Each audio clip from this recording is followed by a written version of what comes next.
नमस्कार दोस्तों, स्वागत है आपका ज्ञान सर एजुकेशन ऐप में। यूपी ट्रिपल एससी के एग्जाम्स के, वनडे एग्जाम्स के, एसएससी एग्जाम्स के, पुलिस एग्जाम के, रेलवे एग्जाम के फ्री इनिशिएटिव आपको इसी चैनल में मिलते रहेंगे। चैनल को सब्सक्राइब जरूर कर लीजिएगा और वीडियो को लाइक और शेयर जरूर कर लीजिएगा। और हमारे ऐप ज्ञान सर एजुकेशन ऐप को गूगल प्ले स्टोर से आप इंस्टॉल जरूर कर लीजिएगा। इसमें सारे वनडे के एग्जाम्स के कोर्सेज आपको मिलेंगे बहुत ही कम दामों में। नमस्कार दोस्तों, यूपीएसआई के मूल विधि के पीवाईक्यू सीरीज हम लोग देख रहे हैं। आज तीसरा सेट देखेंगे। हम लोग 2 क्लासेस कर चुके हैं इसकी, ठीक है। तो मूल विधि के पीवाईक्यूज को जरूर अच्छे से लर्न कर लीजिएगा। इन्हीं में से आपको मतलब 8 सवाल आने तो 3-4 सवाल इसके मिलने के पूरे चांसेस है। किस्मत अच्छी रही तो और 1-2 मिल सकते हैं। बीएनएस नया है तो बीएनएस से 2-3 सवाल आएंगे, नहीं तो मूल विधि पीवाईक्यू से आपके फंसेंगे सवाल। चलिए इस लेक्चर को आगे बढ़ाते हैं। इससे पहले वाले 2 नहीं देखे ना तो प्लेलिस्ट बनी है यूपीएसआई मूल विधि, उसको भी फॉलो करिए। आज का सवाल क्वेश्चन नंबर 51 से शुरू होगा, तो ध्यान से इसको देखिए। सबसे पहले कह रहा है वह भारतीय कानून जो किसी व्यक्ति को भारत की रक्षा, विदेशी शक्तियों के साथ भारत के संबंधों या भारत की सुरक्षा और उससे जुड़े मामलों के लिए किसी भी तरह से प्रतिकूल कार्य करने से रोकने की दृष्टि से निवारक निरोध का प्रावधान करती है। तो ये कौन सा कानून है भैया? तो ये है आपका नेशनल सिक्योरिटी एक्ट 1980। इसका ईयर ज़रूर याद रखना। आपसे ऐसे भी पूछ सकता है कि नेशनल सिक्योरिटी एक्ट ईयर कौन सा है, तो 1980 है, याद रखना। Information technology act 2000, criminal procedure code 1973, अब तो ये हट गया है, ये भी हट गया है, ठीक है।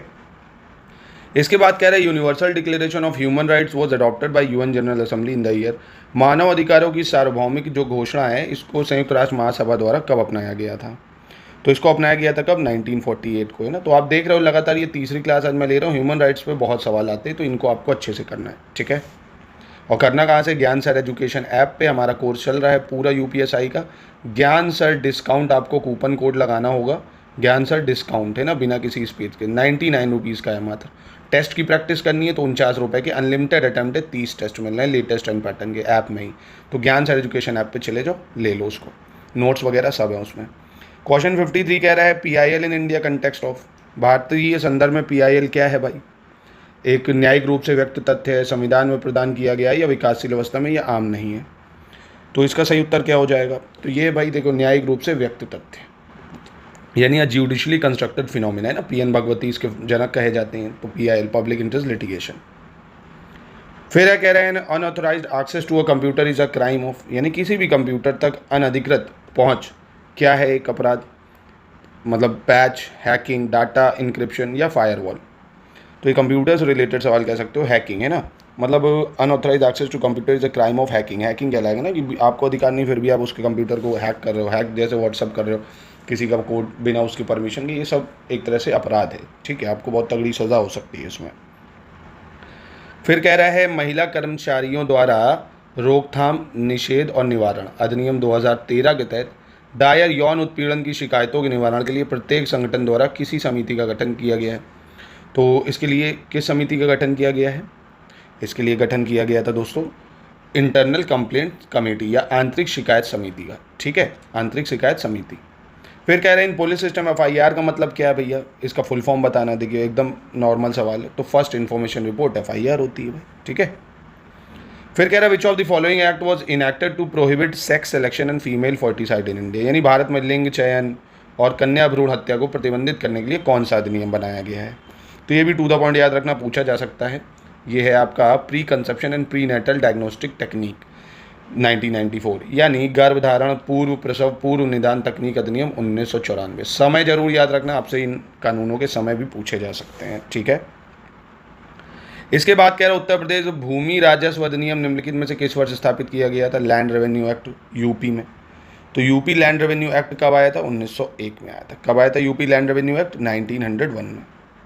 इसके बाद कह रहे हैं एक डिजिटल हस्ताक्षर प्रक्रिया को प्राप्तकर्ता को साझा करने के लिए किसकी आवश्यकता होती है? Digital signature process required the dash to be share to receipt, यानी किसी भी डिजिटल हस्ताक्षर प्रक्रिया को अगर प्राप्तकर्ता को साझा करना है तो उसके लिए किसकी आवश्यकता होगी? हमें हो जाएगी पब्लिक की। किसकी? पब्लिक की। तो कंप्यूटर पे बेस्ड सवाल कह सकते हो इसको, ठीक है।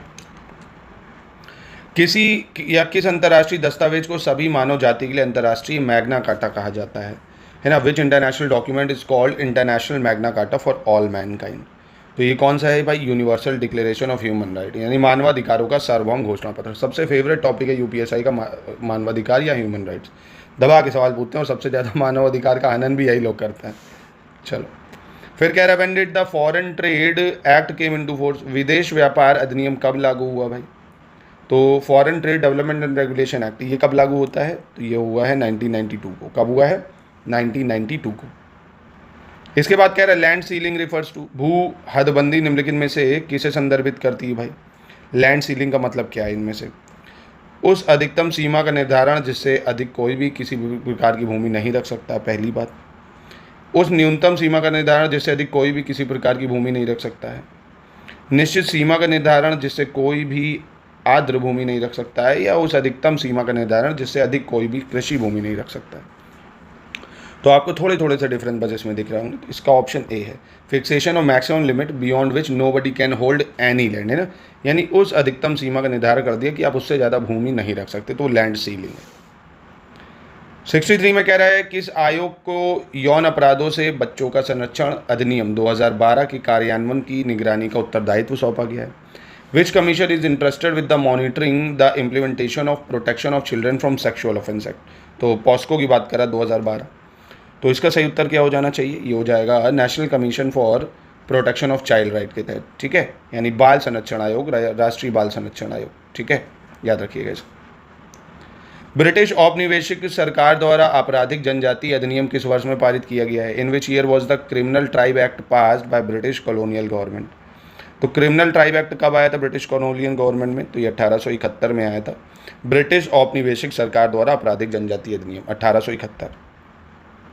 इसके बाद कह रहा है तीसरे पक्ष को जोखिम के लिए वैध बीमा पॉलिसी के बिना सार्वजनिक स्थान पर मोटर वाहन का उपयोग किसके तहत निषिद्ध है भाई?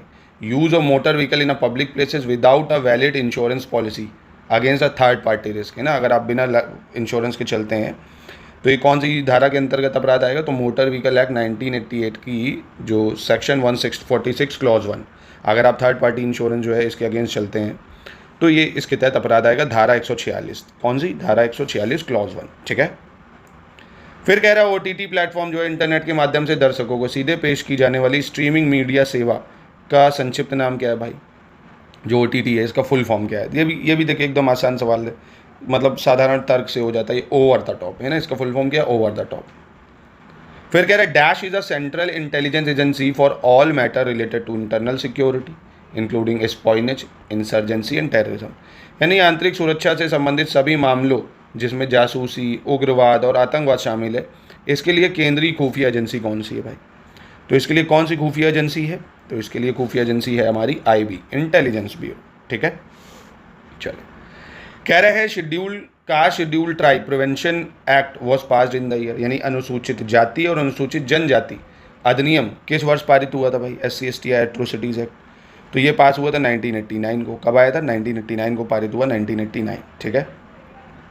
इसके बाद कह रहा है विच among the following is not exempted from compulsory insurance against third party risk, यानी निम्नलिखित में से किसे तृतीय पक्ष जोखिमों के निमित्त अनिवार्य बीमा में छूट नहीं है ना?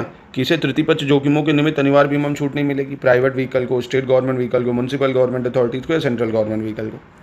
तो ये भी मतलब नॉर्मल तर्क से हो सकता है, प्राइवेट व्हीकल्स जो होंगी भाई उनको नहीं मिलेगी, ठीक है।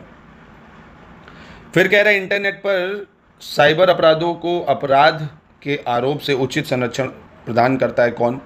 है ना, over the internet give the cyber stalker suitable shield from the charge of the offence committed. तो ये प्रदान करता है कौन?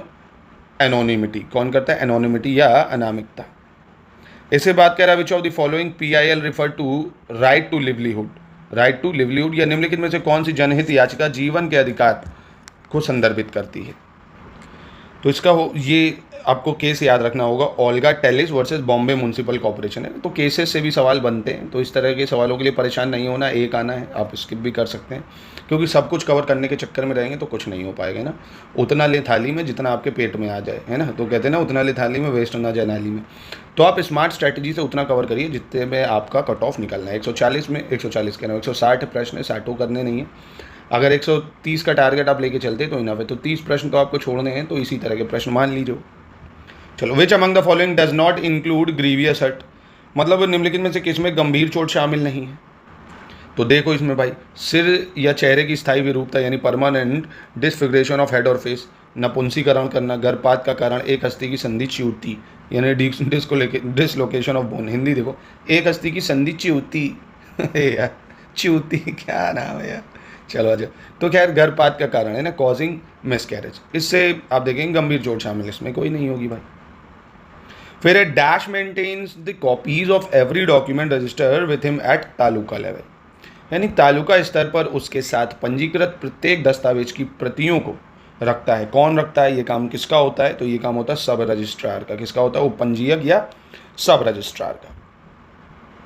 इसके बाद कह रहा है supreme court discuss the matter of social exclusion of women on the basis of menstrual status in the case of, यानी सर्वोच्च न्यायालय ने किसके मामले में मासिक धर्म के आधार पर महिलाओं के सामाजिक बहिष्कार के मुद्दे पर चर्चा की है। तो ये भी केसेस पे सवाल है, क्योंकि एक टॉपिक है ना मूल विधि में, केसेस, इंपॉर्टेंट केसेस, उन पे सवाल है। देखिए तो ये आपका Indian young lawyer association versus state of Kerala है, यानी भारतीय युवा वकीलों का संघ बनाम केरल राज्य, ठीक है, जिसमें सर्वोच्च न्यायालय ने इस मामले में कहा था कि मासिक धर्म के आधार पर महिलाओं के सामाजिक बहिष्कार के मुद्दे पर चर्चा हुई थी, नहीं जो मेंस्ट्रुअल एज पीरियड्स आते हैं जो, उसके आधार पर।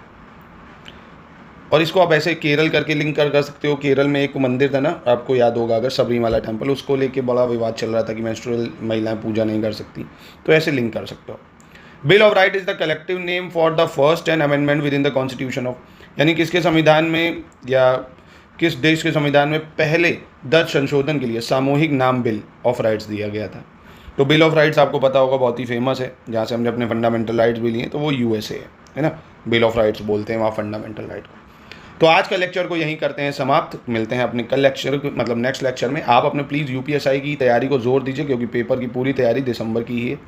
लगभग आपके पास 90 से 100 दिन ही है। इस दिन 90 से 100 दिन में आपको काफ़ी सारी चीज़ें पढ़नी है, प्रैक्टिस करनी है, रिवीजन करना है। तो अपने समय का एक भी क्षण बर्बाद ना करते हुए, अगर आप अपने कंधों पे सितारे, कमर में बंदूक और बढ़िया समाज में रिस्पेक्ट देखना चाहते हैं, एक अच्छी सैलरी उठाना चाहते हैं, तो आप प्लीज़ अच्छे से पढ़ाई करिए। ज्ञान सर एजुकेशन ऐप को अगर आप ट्रस्ट करके फॉलो करेंगे लगातार, जो उसमें क्लासेस हैं, नोट्स हैं, लगातार पढ़ेंगे, तो आप आराम से कट ऑफ निकाल सकते हैं।